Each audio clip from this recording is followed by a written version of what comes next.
ये सूर्य को कौन प्रकाशित कर रहा है? चंद्र को कौन प्रकाशित कर रहा है? ये अग्नि में दाहिका शक्ति कौन दिए है?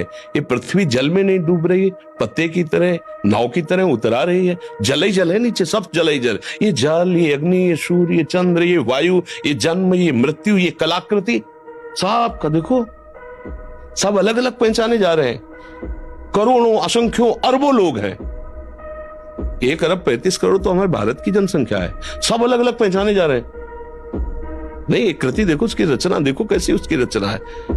पशु पक्षी सबका भरण पोषण हो रहा है तो कोई एक मालिक। तो प्रेमानंद महाराज आपको ज्ञान मार्ग, वो भक्ति मार्ग से ले जाने की कोशिश कर रहे हैं और हम आपको ज्ञान मार्ग से ले जाने की कोशिश करेंगे। उनके एक एक आर्गुमेंट को पकड़ने की कोशिश करेंगे। मतलब उनको तो खैर क्या ही सिखाएंगे, उनका बहाना लेकर के आपको सिखा रहे हैं, उनका इस्तेमाल कर रहे हैं थंबनेल पर, ताकि ज़्यादा से ज़्यादा लोग सुन पाएं वो बात जो असल में मैं आपसे कहना चाह रहा हूँ। उन्होंने जितने भी स्टेटमेंट्स बोले हैं, उन स्टेटमेंट्स को एक एक को उठा करके हम खोल करके देखते हैं तो पता चलेगा, कुछ इंटरेस्टिंग जानकारी सीखने को मिलेगी, कुछ बकैती करने को मिलेगी। तो सूरज को उठाते हैं, बोले कि ये सूरज में जो है वो कौन जला रहा है सूरज को, तो ये सबको लगता है कि सूरज को ही जला रहा है। एक इंटरेस्टिंग बात जो वो इस्तेमाल कर सकते हैं वो ये है कि देखो हमारे पास ना 2 गॉड हैं, हमारे पास सूर्य भगवान अलग हैं और अग्निदेव अलग हैं। तो दिस इज वेरी इंटरेस्टिंग, क्योंकि लोगों को ऐसा लगता है कि सूरज जल रहा है, लेकिन जलने के लिए ऑक्सीजन चाहिए, वहां तो ऑक्सीजन है नहीं। हमें बहुत बहुत बहुत भली भांति पता है कि सूरज का जो कब बना था, और उसके अंदर में जब तापमान करोड़ों डिग्री सेल्सियस पहुंच जाता है तो एनर्जी इतनी ज़्यादा हो जाती है, और केवल लाइट के ज़रिए हमें ये पता है कि वो ज़्यादातर हाइड्रोजन का बना हुआ है। इतनी ज़्यादा दबाव में, इतनी ज़्यादा एनर्जी में 2 हाइड्रोजन के मॉलिक्यूल्स, 2 हाइड्रोजन के एटम आपस में फ्यूज़ कर जाते हैं और आपके पास एक नया एटम बनता है, हीलियम। ये प्रोसेस आपका फ्यूजन रिएक्शन है जो हम धरती पर करना चाह रहे हैं। एआई वाले इतने मरे पड़े हैं कि भाई कैसे करके फ्यूजन रिएक्टर्स को हम एनर्जी के लिए अगर इस्तेमाल कर पाएँ तो मतलब ऑलमोस्ट वर्ल्ड का सारा क्राइसिस जो है वो सॉल्व हो जाएगा, जो एनर्जी क्राइसिस इस वक्त चल रहा है, जिसके वजह से आपको आपके कंप्यूटर नहीं मिल रहे हैं। भाई ऊपर मेरा मैक मैंने रखा है, 44,000 में मैंने मंगाया था, अभी 80-90 हज़ार उसका रेट कर दिया है उसका। तो जो, और वो क्यों हो रहा है? क्योंकि चिप्स की डिमांड क्यों है? क्योंकि एनर्जी एनर्जी और पैसा, ये सारी बातें घूम करके आप नया मोबाइल नहीं खरीद पा रहे हैं। तो एनर्जी क्राइसिस बहुत हद तक सॉल्व हो जाएगा, और करने की कोशिश में ये सभी कंपनियां लगी हुई हैं कि अगर हम यहाँ पर बढ़िया तरीके से फ्यूजन वाला काम करा सकें। और सन के अंदर में केवल उसकी रोशनी मात्र से हमें पता है कि वो ज़्यादातर हाइड्रोजन का बना हुआ है। स्पेक्ट्रम उसका हमें ये जानकारी दे देता है, और क्योंकि सन धीरे धीरे अपना वजन, अपना मास होता जा रहा है, उसको एनर्जी में कन्वर्ट करता जा रहा है, मतलब कि उसका, उसके अंदर में जो भार है उसका वो कम होता जा रहा है, और एक दिन ऐसा आएगा जब वो अपने दबाव में अपने ही में संकुचित हो जाएगा और ऐसा फटेगा कि हम नहीं बचेंगे। हमारा मरना तय है, क्योंकि सूरज का मरना तय है, क्योंकि सूरज अपने मास को ही एनर्जी में कन्वर्ट कर रहा है, और वो मास आज नहीं तो कल, कल नहीं तो परसों खत्म हो ही जाएगा। और बचपन में ही सिखा दिया जाता है बच्चों को कि भैया चांद परावर्तित रोशनी है, और उसके ऊपर जो चंद्रमा की 16 कलाएं बनती हैं, वो कलाएं भी आपकी इस शेप में बनती हैं। पता चलता है कि अच्छा अच्छा स्फेरिकल शेप की कोई चीज़ है जो कि अपनी परछाई बना रही है, तो धरती की ही तो परछाई पड़ रही है, और तो सूरज की रोशनी पड़ती है चांद पे, वहां से हमें मिलती है। वैसे ये बात बहुत इंटरेस्टिंग है कि जो कौन दे रहा है, फिर वो कौन कर रहा है, फिर वो कौन कर रहा है, ये वाले सवाल बहुत इंटरेस्टिंग है। लेकिन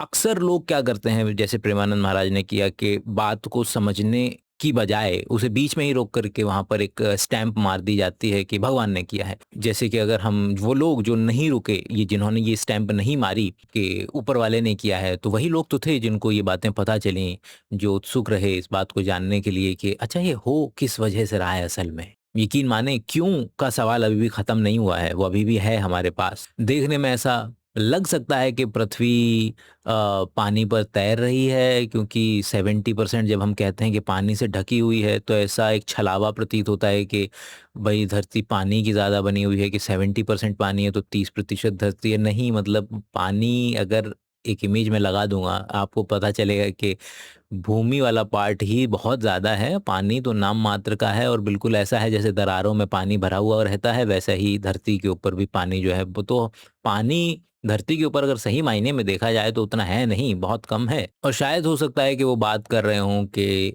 पृथ्वी किसी सागर में तैर रही है, कोई दूसरा कोई सागर है वहाँ पर तैर रही है, बट हम जानते हैं कि सूरज, धरती जो है वो इंटरेस्टिंगली इनफ सूरज पर गिर रही है लेकिन गिर नहीं पा रही है। हाँ, जिस तरीके से चंद्रमा हर वक्त धरती पे गिरने की कोशिश कर रहा है लेकिन गिर नहीं पा रहा है और वो ऑर्बिट में फंस करके रह जाता है, जिस तरीके से सूरज की ऑर्बिट में धरती फंसी पड़ी है, वो हर वक्त सूरज पे गिरना चाहती है लेकिन गिर नहीं पा रही है। एक और जो इससे बहुत ज़्यादा इंटरेस्टिंग मिलता जुलता फन फैक्ट है कि इंटरनेशनल स्पेस स्टेशन के अंदर में आपको लोग उड़ते हुए नज़र आते हैं। उनको लगता है जैसे कि वहाँ पे ग्रेविटी नहीं है, वहाँ ग्रेविटी है। वो केवल और केवल वो भी एक सैटेलाइट है, जिस तरीके से चंद्रमा धरती का सैटेलाइट है, और वो इंटरनेशनल स्पेस स्टेशन भी एक सैटेलाइट है जो हर वक्त धरती पे गिरने की कोशिश कर रहा है, लेकिन जब तक धरती पे गिरने की कोशिश करता है तब तक धरती नीचे से निकल जाती है, और इसी को कहते हैं कि उसकी ऑर्बिट में फंस करके रह गया है। और जब कोई चीज़ फ्री फॉल में होती है तो आपको क्या देखने के लिए मिलेगा कि चीज़ें वहाँ पर ऐसी नज़र आएंगी जैसे ग्रेविटी वहाँ पर शून्य हो गई है और वो लोग उड़ते हुए आपको नज़र आएंगे। सबके चेहरे पहचाने जा रहे हैं, अरबों लोग हैं, भारत के अंदर में ही इतने करोड़ों लोग हैं। ये अपने आप में कितना खूबसूरत नज़र आता है ना, लेकिन हमारे पास तो जुड़वा बच्चे भी हैं, 2 सबकी शक्ल अलग हो ज़रूरी नहीं है, और हमें पता है कि 2 जुड़वा बच्चे कब पैदा होते हैं, क्यों पैदा होते हैं। अगर आपके फीमेल से एक ओवम निकलता है और वो ओवम 2 भागों में विभाजित हो जाता है, और इन दोनों ओवम को अलग-अलग स्पर्म अगर फर्टिलाइज़ कर दें तो अलग-अलग शक्ल-सूरत के 2 बच्चे पैदा हो जाते हैं। लेकिन अगर इसका उल्टा हो जाए कि आपका एक स्पर्म से एक एग फर्टिलाइज हो जाए और 2 सेल जब बने तो वो दोनों टूट के अलग हो जाएं, और ये दोनों जो बच्चे होंगे उनकी शक्ल एकदम सेम होती है। आपने देखे हैं जुड़वा बच्चे आपके खानदान में, आपके कज़न ब्रदर्स के साथ में, पापा के साथ में, मम्मी के साथ में, खानदान में शक्लें मिलती जुलती सी नज़र आती हैं, तो आप पहचान सकते हैं कि आप इसी पर्टिकुलर खानदान के व्यक्ति हैं। और इससे भी ज़्यादा खूबसूरत बात कि हमारे ब्रेन में एक खास हिस्सा है जो केवल और केवल डेडिकेटेड है लोगों की शक्ल और सूरत पहचानने के लिए। अगर ये पर्टिकुलर हिस्सा कुछ लोगों का डैमेज हो जाता है तो वो लोग शक्ल ही नहीं पहचान पाते हैं। मतलब ये संभावना बहुत अच्छी है कि सुबह आपको अगर कोई मिले, स्कूल में अगर नया टीचर आया है फर्स्ट पीरियड में और आपको रिसेस में वो व्यक्ति दोबारा दिखे तो आप उसकी शक्ल देख करके तुरंत पहचान लेंगे।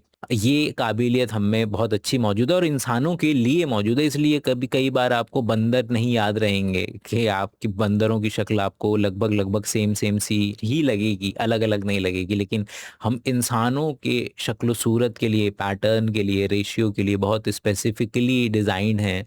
हमें मालूम है ब्रेन का वो हिस्सा जो कि ज़िम्मेदार है हम लोगों की शक्ल सूरत को पहचानने के लिए। तो हमारे पास इस बात का जवाब भी है कि लोगों की शक्लें अलग अलग क्यों होती हैं, क्या क्या फैक्टर ज़िम्मेदार हैं, कब उन दोनों की शक्लें सेम होंगी जुड़वा की स्थिति में, और कब, और हमारा दिमाग किस तरीके से उन लोगों को पहचान पाता है। और केवल क्योंकि हमारा ब्रेन इतना ज़्यादा डिज़ाइंड है शक्ल सूरत को डिफरेंशिएट करने के लिए, पहचानने के लिए, यही वजह है कि आपको अलग अलग जगहों पर शक्ल सूरत जो है वो देखने के लिए मिल जाएंगी। आपको चलते फिरते कोई दो दो डॉट ऐसे मिल जाएं, कोई लेटर बॉक्स आपको मिल जाए, वो आपको एक हंसता हुआ व्यक्ति लग सकता है।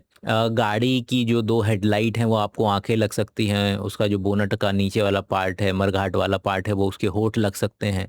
हम शक्लें भी बहुत ज़्यादा ढूंढ सकते हैं जहाँ पे शक्लें नहीं है, क्योंकि ब्रेन के खास पार्ट हमारे पे मौजूद हैं। और जितनी भी पिक्सार की मूवीज़ हैं या एनिमेशंस की मूवीज़ हैं वो इसका कितना अच्छे तरीके से फ़ायदा उठाते हैं, और आपको कार्स जैसी मूवी देखने के लिए मिलती हैं, प्लेन जैसी मूवी देखने के लिए मिलती है, जहाँ पर केवल और केवल मुँहों की सिमिलैरिटी होती है और हम इंसानी दिमाग वहाँ पर मुँह ढूँढ लेता है। पशु पक्षी सबका भरण पोषण हो रहा है, देखिए सभी लोग जिंदा, सभी लोगों को मिल रहा है, कोई तो देने वाला है नहीं, सबको नहीं मिल रहा है। भारत में लोग 4,000 बच्चे आज मरेंगे क्योंकि मैल न्यूट्रिशन है। बंगाल के अंदर में बच्चों का एग जो है वो बंद कर दिया गया है।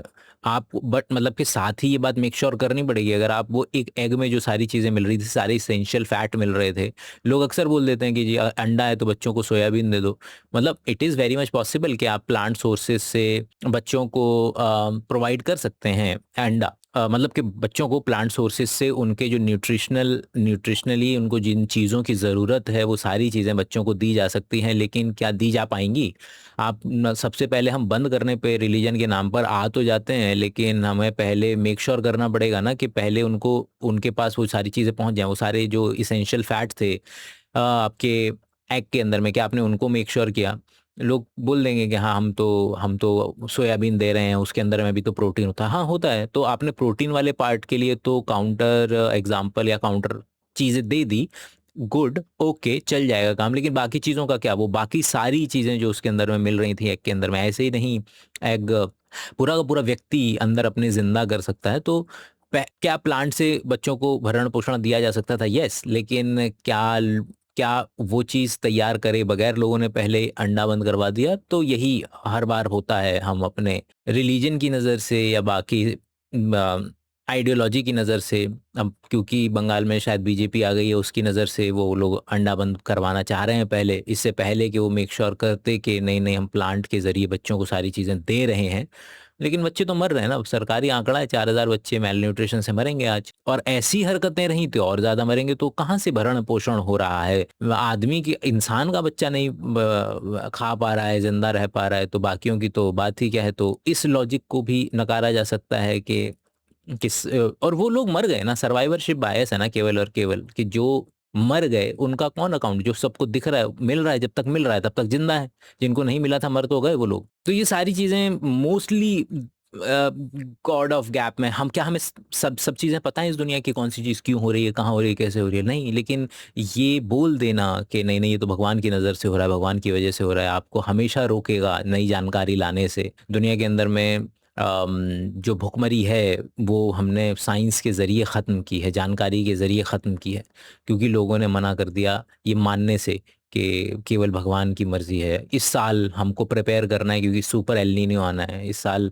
इंद्रदेव नाराज़ नहीं है हमसे, लेकिन पहले इंद्रदेव नाराज़ हुआ किया करते थे। लेकिन हमें पता है कि इस साल सुपर एल नीनो आना है, तो हमें क्या चीज़ें करनी चाहिए, साइंस ने बता दिया है। लेकिन अब वो ऊपर नेताओं की वजह से, आम आदमी की नज़र से, हम सबका साथ न होने की नज़र से, इकोनॉमिकली भी इस साल बुरा प्रभाव पड़ने वाला है, पैसे की नज़र से, खाने की नज़र से बहुत बुरे प्रभाव इस साल पड़ने वाले हैं। लेकिन साइंस ने पहले से आगाह कर दिया है हमें कि भाई बचा लो, कि क्लाइमेट चेंज बचा लो, सुपर एल नीनो आ रहा है, प्लीज़ पहले से कुछ चीज़ें करके रख लो। हम केवल और केवल ये नहीं बोल सकते कि ऊपर वाला केवल भरण पोषण कर रहा है, ऊपर वाला देख लेगा। हम हाथ पे हाथ रख कर के नहीं बैठे थे जब बंगाल के अंदर में फेमाइन आया था, लोग मरने लगे थे इतना ज़्यादा, बिहार में भूखमरी आती थी।